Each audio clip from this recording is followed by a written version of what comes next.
assalamu alaikum warahmatullahi ta'ala wabarakatuh. A tare da mu kuma akwai wani babban bakon haya muka samu damar tattaunawa da shi a wannan gari mai albarka a garin Makka na Saudiya akan abin da ya shafi harkokin tafiyar da alhazai musamman alhazai daga jihar Katsina da ke can tarayyar Najeriya. Wannan bako namu shine kuma Amirul Hajji wanda gwamnati ya taɓa ta turo domin ya fice ta gudanar da aikin hajji da 2019 ko kuma 1440 a shekarar hijira. Sunan shi Alhaji Muntari Lawal Katsina wanda kuma shi ne babban sakatare da kula da gidan gwamnati, haila kuma babban mai babban shawara kan abin da shafi harkokin gwamnati, sannan kuma Amirul Hajji na wannan shekara. Ranka da baka zuwa. Na to bari mu yi tafi kai tsaye. Za mu so mu ji a matsayinka na shugaban wannan kwamishin da ke da wannan ayyuka na dai a wannan shekara, wani hikima ke sa bayan kwamitin gudanar da ita kuma a Najeriya ta suna kun gwamnati sake sa wani kwamiti na manyan mutane domin su gudanar da wani aiki? Abinda ke faruwa wadda yake na yi zarfafi mata ya yi fara da abubuwan na shekaru da jin bismillahirrahmanirrahim, sannan kuma yi ma'annabi mu salati sallallahu alaihi wasallam. Abinda ke kawo gwamnati ta yi kwamiti na Amirul Hajji zuwa ƙasa mai tsarki shi ne wata al'ada ce da aka daɗe ana yi kowace ƙasa da ƙasa tana turo da wakilanta su zo duk shekara a yi aikin hajji da su wakilce ta in abin tattaunawa ya taso tsakanin hukumomin Saudiya da su waɗannan ƙasashe na musulmi da sai a samu waɗanda za su iya wakiltar ƙasashe baki waɗanda suka yi in ka lura dai magana ce ta level da yawan su in ka tura su wakilci ƙasa ko wani taro wanda ya shafi ƙasa da ƙasa ko na ƙasashe da hukumomin Saudiya za ka ga cewa sun je ba tare da wani mandate ba wanda zai sa a yi waɗansu shawarwari a gudanar su. Shi yasa al'ada ta zo aka kafa kwamiti na Amirul Hajji. Ba Najeriya kawai ke da Amirul Hajji, a duk kusan kasashen nan da kake gani suna zuwa aikin hajji a kowace ƙasa tana da hukumar da ke gudanar da jin daɗin alhazai, sannan kuma akwai kwamiti a ƙarƙashin Amirul Hajji. Waɗansu ƙasashen mutum ɗaya ne Amirul Hajji shi gidan ba wani kwamiti ba. Waɗansu kuma kamar mu yadda al'adar ta zo a Najeriya za ka ga Amirul Hajji da shi da waɗansu ne ake kafawa su zama kwamiti na Amirul Hajji suna buɗe ido bisa kan yadda ake tafiyar da aiki. Wannan shi ne abin da ya kawo wannan tsari wanda an daɗe ana tafiyar da shi a haka. To na san yadda da za su fahimci cewa a tsarin ita ta Katsina ba a ajiye kwamitin Amirul Hajji a bangare guda ba. Mun ci za a gane biyu abin da ya shafi bangare na majalisa da bangaren gudanarwa na gwamnati da kuma sauran muhimman mutane. Ita kuma wata ke mace. Wato abin da ke faruwa ita ne majalisa ita ke cewa ga yadda kasafin kuɗi zai kasance. Hukuma alhazai kuma hukuma ce ta gwamnati wanda ke kashe. To saboda haka kaga a cikin aikin su na sa ido, majalisa dole ta samu wakilci a cikin wannan tsari ta ga abubuwan da ake yi sun ta yi sakan tsari kamar yadda ake so. Sannan duk wani mai ruwa da tsaki cikin al'amuran nan, ko bangaren gwamnati ne ko bangaren masu wa'azi da sauransu. Gwamnati ta kan kokari ta ga cewa duk wani wanda ke da hannu a cikin wannan abu ya shigo don ya ba da gudunmuwar da ya kamata. In na sa ido ne a sa ido, Amirul Hajji ya diba cewa da abin da ake yi an yi shi a bisa kan tsari kuma cikin interest ɗin gwamnati da jama'ar ƙasa. Na ji abin da ke ba. mai duba gwamna Amirul misali ta magana cewa duk abin da ya shafi harkoki na addini da musulunci gwamnatin shi wata wasa da shi da za ka launa tsokaci dangane da abin da shafi shirye-shirye da kuma irin yadda gwamnati ke dagewa a abin da shafi ba da tallafi wajen tabbatar wani aikin sa na sashi. Wannan abin da gwamna ya faɗi haka magana ce. Gwamnan jihar Katsina bai wasa da abin da ya shafi maganar da abin da ya shafi addinin musulunci, musamman aikin hajji. Ni shaida ne, na sha ganin a zo da bukatu don tafiyar da aikin da ya aishi takardar ya karanta ta cikin minti ɗaya biyu sai ba da approval ɗin da ya kamata don kada a samu jiki. A wani lokaci ma shi ke ingizawa ya ce ba a yi kaza ba a yi kaza ba, a koma a ce a dawo mai da takardun da suka dace don ya ba da approval ɗin da ya dace. Nan ɓangaren Allah ya taimake Musa gwamna mai kula wanda bai wasa da maganar musulunci baki ɗaya kuma maganar aikin hajji ba baki ɗaya. Shi yasa a cikin ƙoƙarin da yake yi da ya ga cewa ya raya musulunci a jihar Katsina kuma ya taimaka ma musulunci da musulmi. Za ka ga duk shekara duk da ana cikin matsalolin nan da rashin kuɗi da sauransu, gwamna yana yin ƙoƙarin ganin cewa alhazan jihar Katsina suka zo ƙasa mai tsarki ba abin da za su nema su nasa.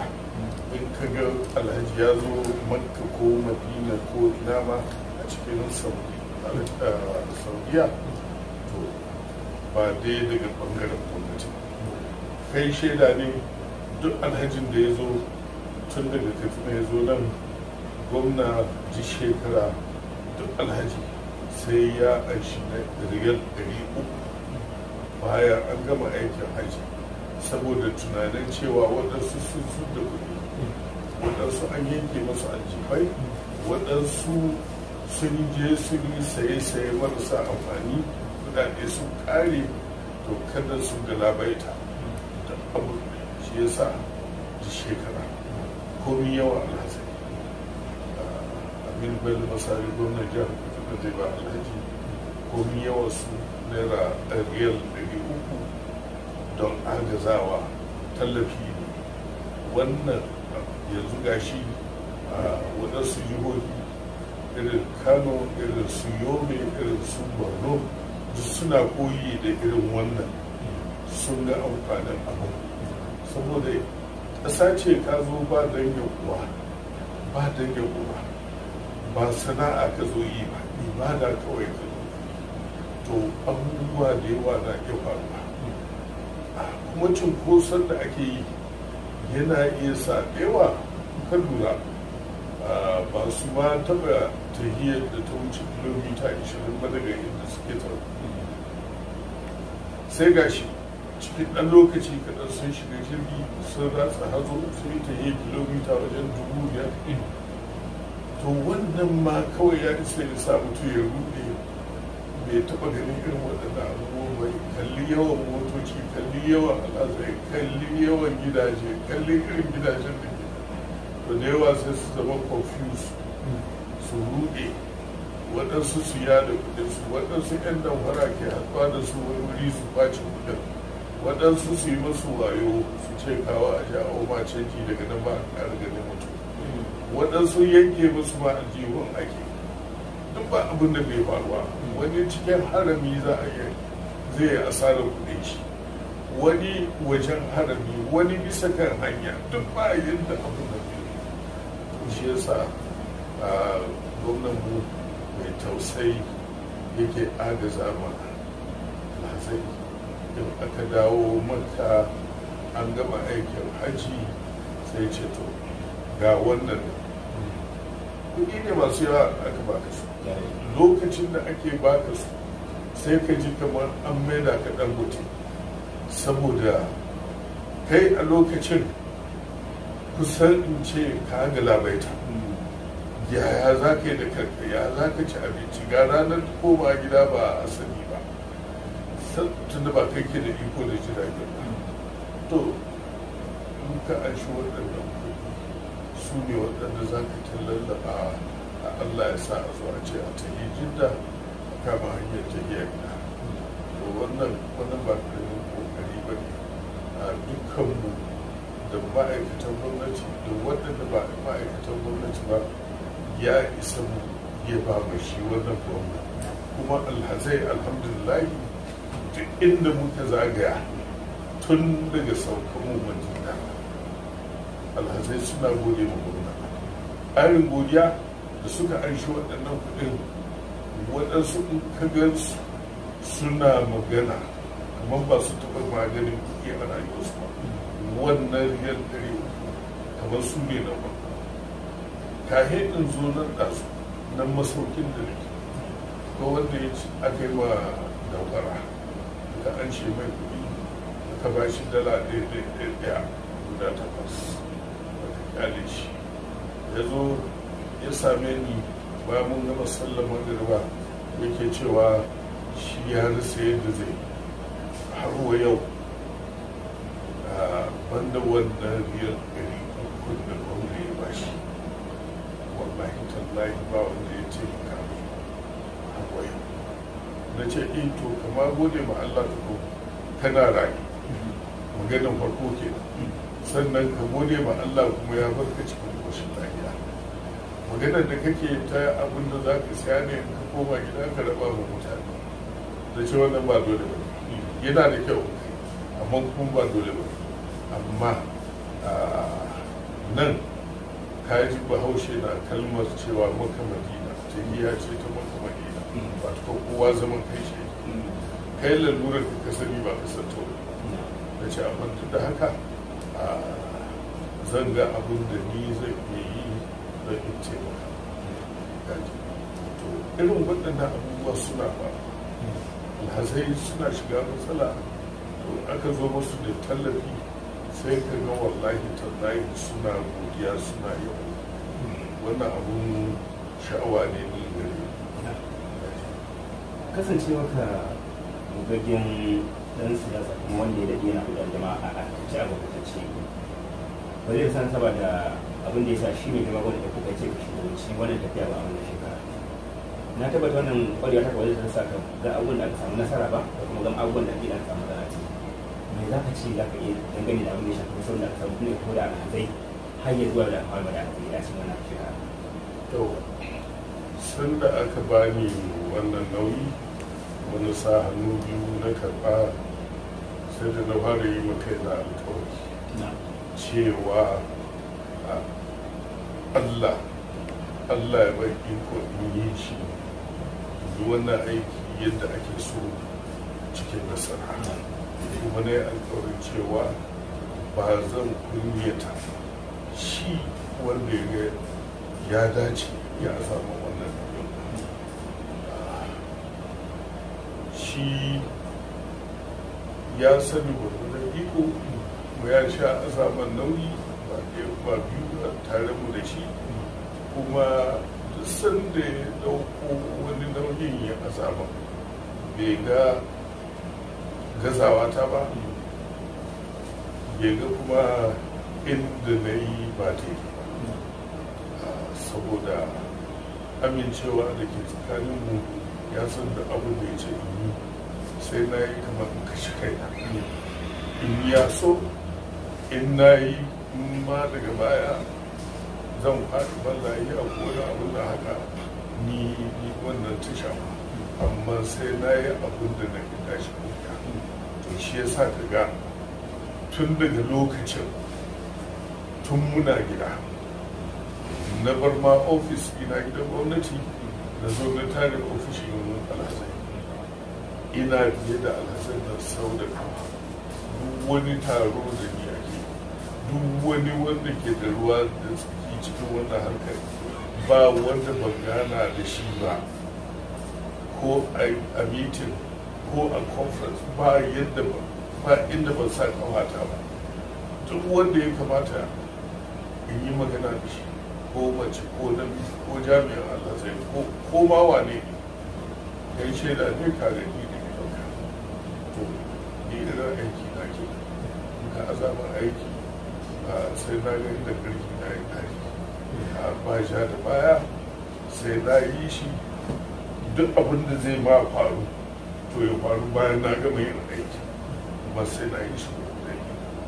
shi sa kullum yake ta gode ma Allah. Kaga da yawa sun ɗauka ma ai cewa ba zai iya aiki ba saboda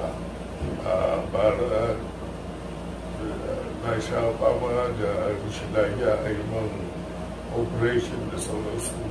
na zato cewa kaga abun mamaki tun da zuwa munan kasa ko ciwon kai mutum da gani ɗazu da muka sadu da malam yaƙub musa cewa ya kai lafiya ta samu. Na ce to ai dama lafiya ta haji. Na ce kowa ai yana da irin lalurar da take samu shi, ko ciwon kai ko atuni ko wani abu da haka ne. Ba musulmin da Allah bai saukar mawa irin wannan abu, yana daga cikin abubuwan da Allah ke saukar mu from time to time don ya jarraba imaninmu, don kuma mu gane cewa rayuwar nan duka baki ɗaya tashi ce, lafiya kuma shi ke ba da ta. Na gode ma abubuwan nan da gashi ana ta yin su cikin nasara. Mun zo lafiya kuma da dukkan alamu za mu koma gida lafiya, ba inda ko aka yi wata zanga-zanga ko aka yi wani batanci, babu. Muna cuɗanya da alzannan dare da rana, ba lokacin da babu saduwa da su. Dama tun daga Katsina a wasu na ce ɗaki na buɗe yake, ba zan rike kowa ta ba. Duk mai son gida to ya zo, zan saurare shi abin da zai iya yi. In zan haɗa shi da wanne ma zai yi, amma zan yi iyakar kokari na ga cewa kowace irin matsala ta kowane haɗaci insha Allah warware ta, kuma cikin wanda muke ciki yanzu. Tabbas da girma kuma da zai an shirya hoto daga bayan kammala wani aiki, kuma na san zai so ya ci kai tsaye irin shawarwari da za a bada yanzu za a ƙara inganta aikin shi kuma wani bangare kuma na za ku kai na za a ƙara haɓaka kuma ƙara inganta a tafiya da aikin shi. Gaskiya kawo yanzu mun zauna da membobin kwamiti ina a koje mun zauna. Akwai wurare da dama da muka hasko waɗanda ke buƙatar 'yan taɓe-taɓe a gyara su don a ji daɗi ta gida aikin hajji. Akwai abubuwa ban su yi preemptive ɗin kwakwaɗinmu, amma kai tsaye ina iya gaya ma cewa mun lura da cewa a wajen maganin masauki akwai buƙatar tsakani da Allah a gyara wannan, amma faɗaɗa masu provided an accommodation ɗin maimakon a tsaya mutum ɗaya ko biyu suna tare da wannan abu, saboda magana ce ta service. Kuma idan ba competition za ka ga cewa yau da gobe ta sa mutum na yin abin da ya ga dama. Amma inda competition ta san cewa abubuwan nan ba kai ka da ke yin su ba, kuma abu ne na ana sa kuɗi ana kashewa don a same su. Kaga wannan abun zai sa a gyara, kuma mutum zai tashi tsaye ga cewa an yi aikin da ya dace. Yanzu alal misali a gidan da aka aje mata, wannan gida da kamata a ce a aji mata ba a wannan gida. Wajen mace 600 ke zane gidan, mutum 8 ke kula da tsaftar shi, lift cikin 4 2 ko 1 ke aiki. Ban taɓa jin an ce an yi gida inda ake ɗauke wuta ba sai wannan gida a Makka.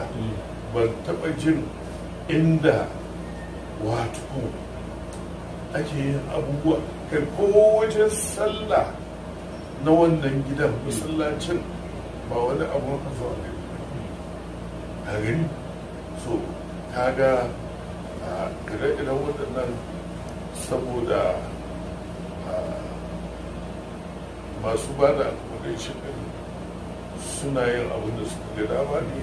saboda sanda kuka zo kun shigo daga Madina ko daga Jidda kun taho kun gaji, duk gidan da aka ba ku sai ba kusa, ko da ya dace ko da bai dace kai wannan gidan da nake gaya ma kaga sai da aka zo aka canza kugobi locks din gidan duk ɗakin da ke wajen, saboda jim kaɗan da shiga mutane sai kawai aka ta sace locks din ba su sai da aka samu AC. Kana iya tunanin gida ɗaki a Makka bai da AC, ai ba ƙaramin bala'i ba ne ba. Kalli irin zahin da ke cikin ƙasa. To sai aka tada mafi yawan AC ba su aiki, waɗansu toilets ɗin ma ba su aiki, duk da su ne matsaloli kala-kala. So sai da ma hukumar aikin alhazai ta ƙasar nan ta shigo cikin magana, sannan aka samu ɗan sauƙi ga al'amuran. Amma har dai suka tsoma baki suka tahi a gidan da bai zama 100% yadda ake so ba.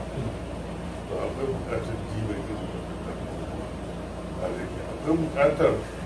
a gwamnatin tarayya,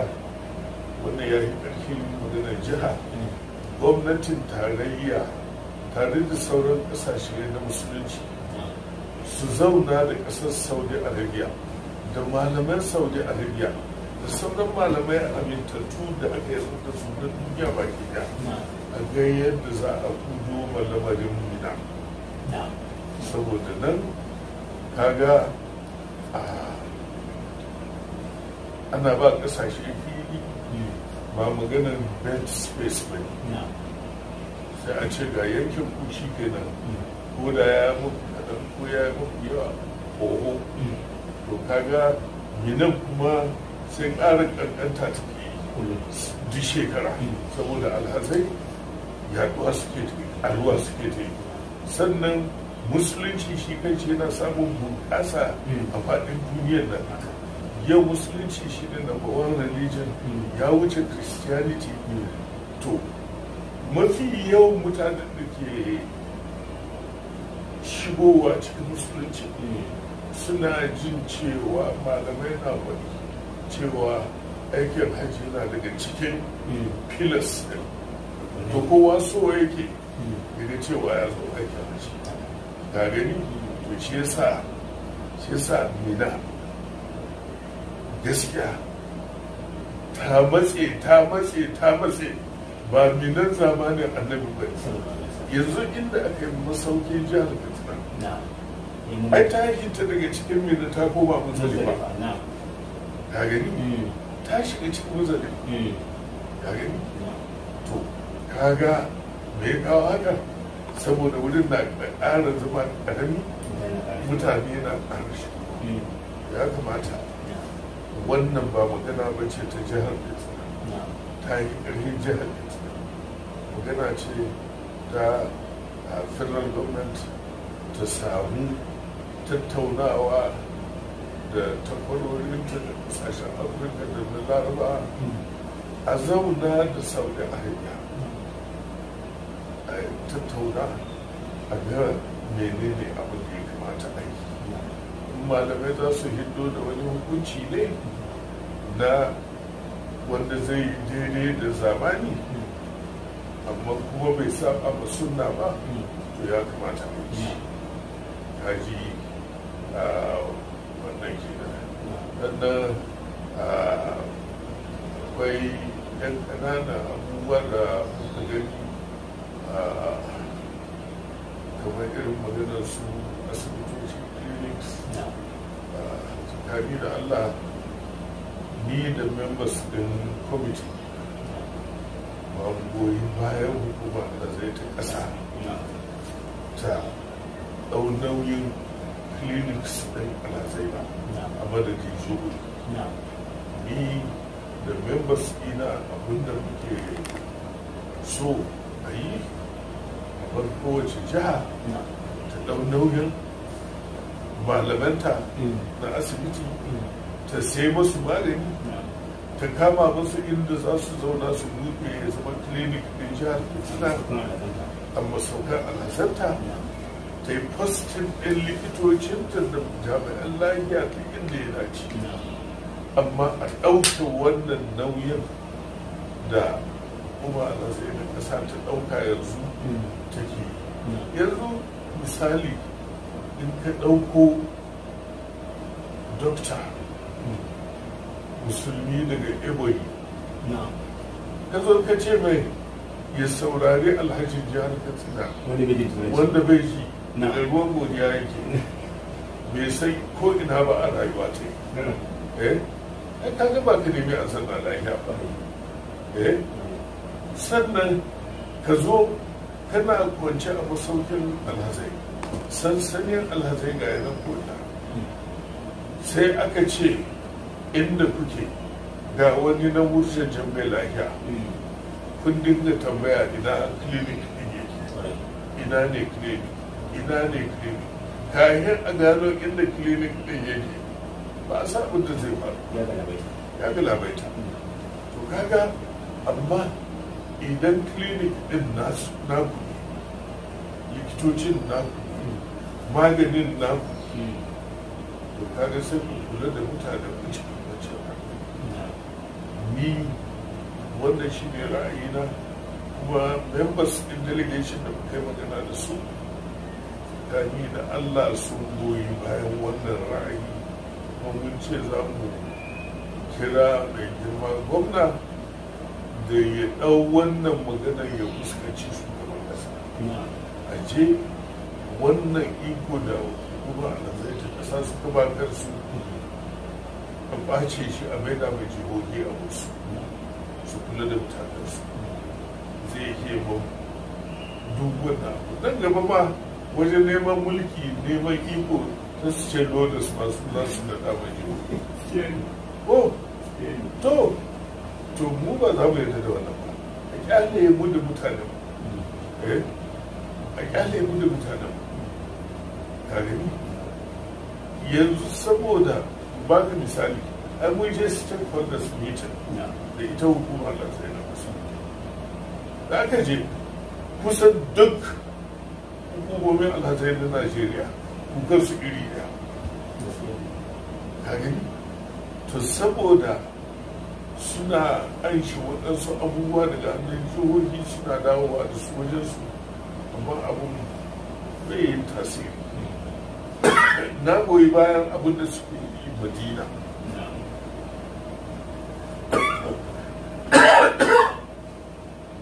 abin da suke yi Madina tsakani da Allah na yaba suna samo gidaje gindin harami da ni inda na zauna Madina minti 3 ne daga ɗaki na zuwa cikin masallaci minti 3 da na bincika gidaje mafi nesa da haram minti 5 kaga wannan abu yabo tsakani da Allah kuma kamata ya abu koyi da wannan kuma abincin da suke ba da abin shi ma in dai ba abincin gidanka ba wanda kwamin rishin daɗin shi ne mai daɗi to abincin da suke ba da gaskiya ya isa a yaba tuwo dai ko na sunan shi tuwo ko da gidan sarkin noma ne amma tsakani da Allah abincin su yayi ni na goyi bayan shi na ci shi wani gani haka ma da muke gida nan ma a mun je da ni da tanimu protocol inda ma ake shirya abincin na je na diba na tabbatar da cewa cikin tsafta da sauran sake yin abincin da ɗauko abinci a zo a ba mutane a kanan ba a san yadda aka gawa shi akwai abubuwa da yawa da muka gani a kamar yadda na ce masa yin preemptive da ɗinmu amma insha Allah za mu hiddo su ƙarara duniya ta gani kuma ta ce yanzu nan da muka taso da mitin na yi suggestion na ba da shawara kuma ta karbu a kirawo babban mitin summit na kira shi na duk wani mai hannu da tsaki na aikin haji da ke jihar Katsina da waɗanda suka taɓa yin Amirul Hajji da waye da a tattaru a zo a zauna a hindo da policies on Hajji wanda a zaman da ake yanzu a jihar Katsina ma babu shi sai board sai idi abinda suka ga dama su yi suna son ka yi kai ne dan lejin ba su son kai ka shiga duk ire-iren waɗannan da violation na principles ka zo jirgin ƙarshe kana so ka shiga jirgin hukuma duk ire-iren waɗannan abubuwan mu zauna cikin zaure ɗaya mu tattauna su a yi maganin su a hindu da resolution a maida shi su ne policies ɗin gwamnatin jihar Katsina a kan aikin hajji.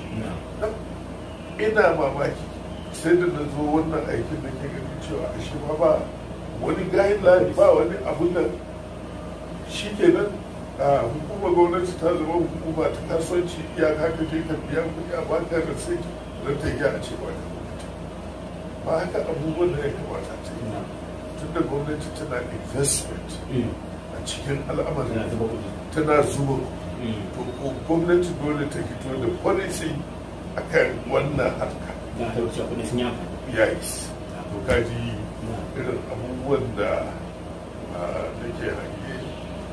kuma insha Allah report da mu zai fito su a rarrayar da kowa zai yes lokacin da wancan policy da wajen ta haɗawa da tunanin ma marasa lafiya ba za ga mutum ya dage bai da makon sai abin shi kuma sai da yancin mutum ya zo wani bai iya aikin ba sai samu zargi to nan ni mu fara magana da su don tsakani da Allah akwai mutumin da bai kamata ya zo wani ba ka ga mace a shekara 60-70-80 wallahi tallahi manajan irin su ne irin suka yi ta group aka ta yi masallaci wajen dawowa za a dawo ba da ita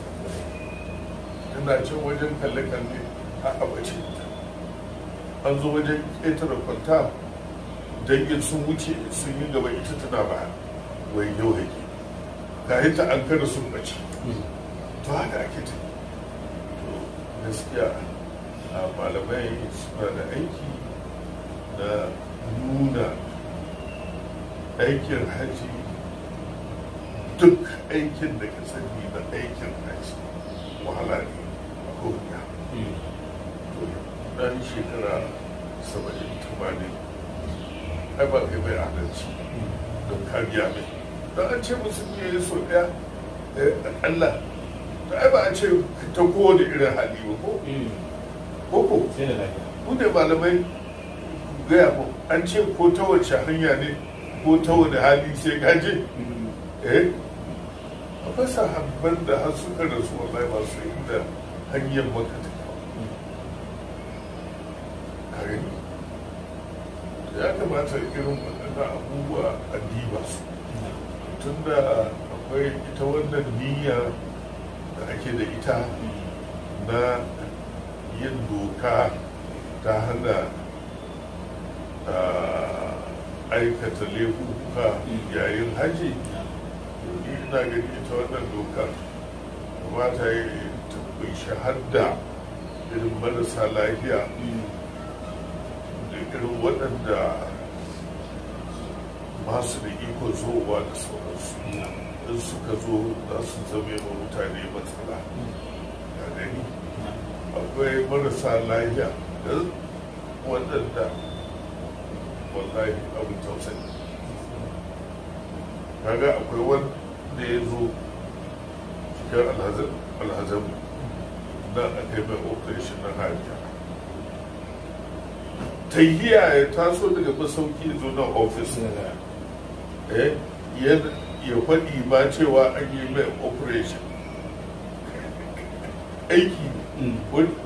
an tallabe shi na hagu an tallabe shi na hannun dama ana ta tahiya da shi da ya zo yana neman alfarma a can zaben jirgi da ya koma gida ga hannun da yake so akwai wanda ya zo yana da ciwon kirji irin waɗannan abubuwa da Allah da annabi don me ba a ma Allah da bara in dukiyar ɗango take hannunka maganar lafiya ta Allah ce ba ta kamci sai ka gama zagaye-zagayen da asibitocin da ke duniyar nan ba ya ga dama ba ya hana ka ɗaki bayan da zagaye don mai ba za ka tsaya waje ne ba za ka je ka ɗauko abin da zai zama ba hitina da sai a yi abu Allah na ganin komai ya sa abin da ke zuci kana son zuwa makan nan ya yi ka sani wanda shi ne gaske magana ya yi ka sani to dabarar mai zagaye ranka da alaƙa ta kasance tsakanin kwamitin gudanarwa da ke shugabanta da kuma su management da kuma board na kuma aiki tsakani da Allah board muna aiki da su yadda ya zama su ma management hawa yau ne ba abinda na gani da ido na saɓanin hankali muna kokarin mu ga cewa mun hita kunye juna mun yi abin da ya dace ko yanzu da muka taso daga wajen mitin a wajen mitin din na yi masu godiya da ce ni dai an ba da haɗin kai gwargwaro kuma ba zo zama mutu ba in ce ba a yi daidai ba ko ba a yi wani amma na gaya musu abinda na gani kuma wanda ba daidai ba wannan abinda na faɗi yanzu na godiya ba wanda zai hana ni kuma ɗaukaki abinda ba da daidai ba da ce saboda haka ba na san baɗe na ba da kawo yanzu ne ina godiya da ce in kuma wani abu ya taso na rashin godiya da ce to ni ba zan koka saboda haka abubuwa ne suna ta yi a yadda ya kamata to ranka da jama'ar jihar Katsina sun san ka da wasu halaye kamar guda hudu sun san ka da aƙida in ka tsaka ka tsaya kamar gaskiya ce sun san ka da wani faɗin gaskiya sun san ka da dagewa kan abin da ya kasance za a gyara zuwa daidai wani tabbaci da basu na cewa abubuwan da aka samu na ke buƙatar gyara za a yi ƙasar da ya kamata yadda za a samu gyaran kafin shekara. already na ɗan mataki a kawai matakin da na ɗauka wato abin da ya faru ban san cewa zan zama Amirul Hajji Allah shi ya san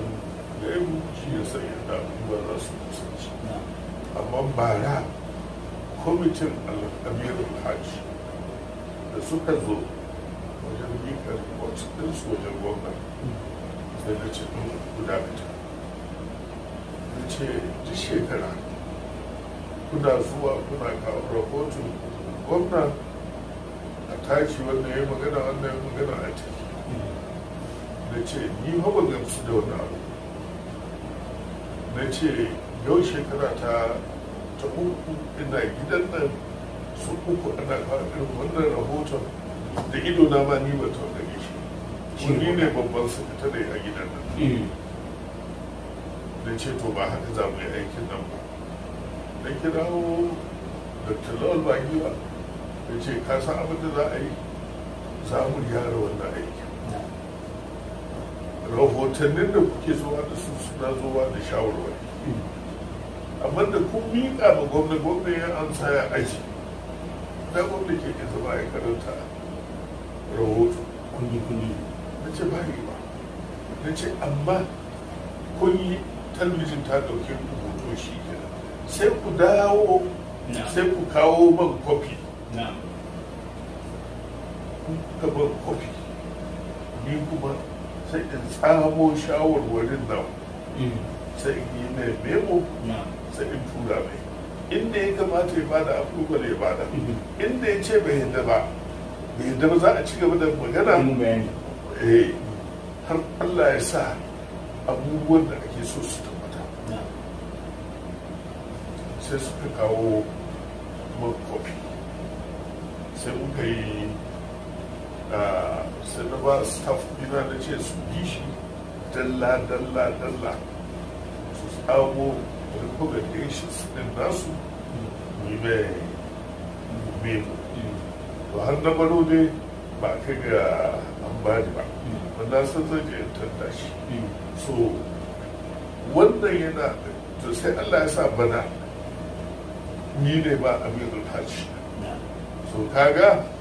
ni zan rubuta reports miƙa ma gwamnati, talabijin su ɗau hoto ko ba ofis gida sai in hindo recommendations da ke cikin reports ɗin sai in ba don kana son gwamnati ya karanta wani abu to memo za ka yi a takaita shi shahi 20 ka matse ka mai da shi shahi 1 to sannan sai ya karanta. Amma ba shi shahi 20 ina yake da gwamnati wani yake da lokacin da zai zauna ya karance ba shi ba lokacin. Mutane ba san yadda aikin gwamnati yake wanda ko kuma aikin ofishin gwamnati. Gwamnati ya yi ba kokari ya karanta ba shahi 1 to ya yi kokari saboda kowace awa akwai wani abu sabo bako da zai shigo, kowace awa yana da abu yi ka gani. So ba maganar ka je ka miƙa mai littafi ba ka ce karanta ka gani. So kana so ya yi ba amfani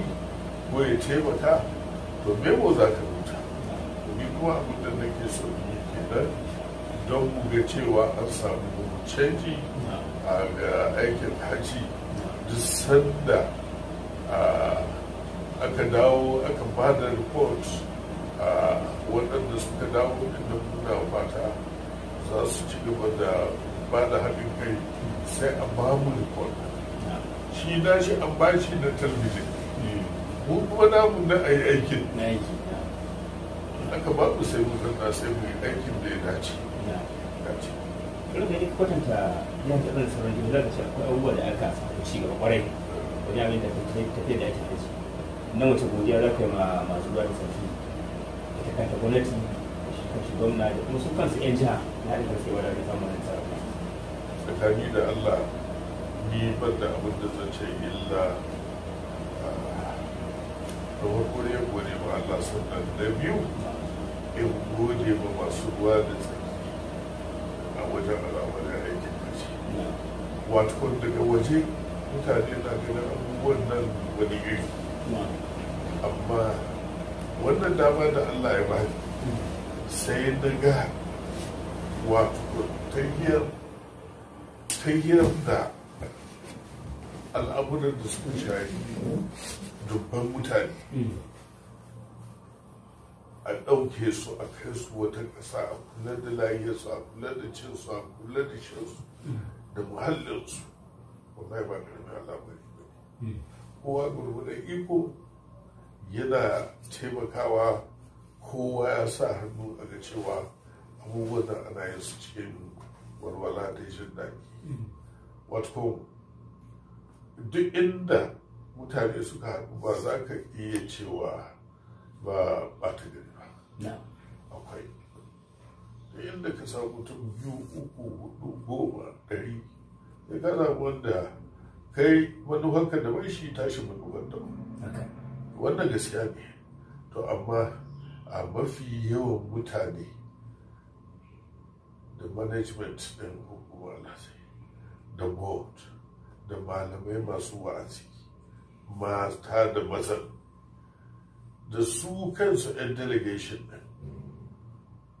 har da volunteers akwai 'yan sa-kai waɗanda ba mai basu ko sisi su suka sa kansu. To wallahi duk wani wanda ka gani kai har da ma'aikatan kamfanin jirgi da 'yan immigration da custom da ndla da police da waye wallahi kowa na iyakar kokarin shi lokacin yanzu. Ni dai na gani da ido na ba wai labari aka ban ba. Na san da yawa kila sun san cewa ni mutum ne mai hushi an ba da aikin Amirul Hajji ta zanzo ta faɗa da mutane. To gaskiya kusan haka ne, amma ni ina faɗa da wanda bai yin abin da ya dace ne. To amma kai abin da ya dace ni ina rana da kai ma ba ruwanka da ni. To kaga sai mutum zama lafiya da kai. To haka abin da yake. To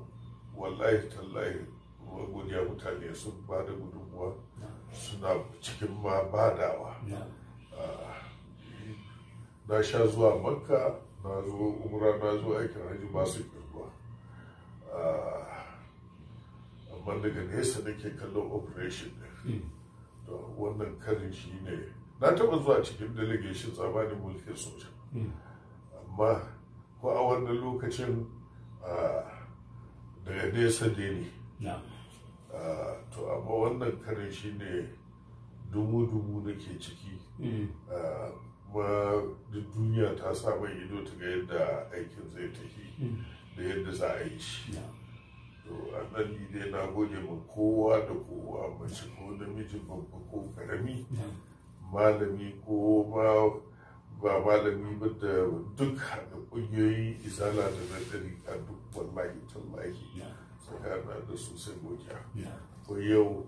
na gaya ma Musa da Malam Yakubu Musa yana ta man godiya, yana ta yabo da abin da ta yi. To ni wanda abun ya ishe ni wallahi, daɗin shi nake ji, kuma kamar yadda ake gode man ni ma haka nake godiya. kuma ranka yi ba ko wani zaɓen musamman sai mu ci muna godiya kawai da lokacin da ka bamu na wani tafiya duk da ka gaji da kuma sauran da ba na gode ƙwarai, Allah saka da alheri da na shi da tare.